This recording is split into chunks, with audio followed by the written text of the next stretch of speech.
Christian missionary lakh lakh dollar দিয়ে আফ্রিকার দেশগুলোর মধ্যে গরিব গরিব মুসলমানগুলোরে তারা নাসারা বানাতো।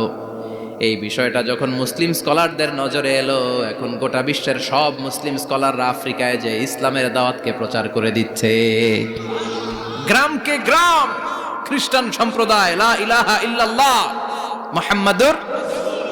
ঝিনুকের ভেতর লুকিয়ে থাকে যেমন মতি, ঝিনুকের ভেতর লুকিয়ে থাকে যেমন মতি, কলমা শাহাদাতে আছে আল্লাহর জ্যোতি, কলমা শাহাদাতে আছে আল্লাহর জ্যোতি। পড়েন সবাই। ঝিনুকের ভেতর লুকিয়ে থাকে যেমন মতি, ঝিনুকের ভেতর লুকিয়ে থাকে যেমন মতি, কলমা শাহাদাতে আছে আল্লাহর জ্যোতি, কলমা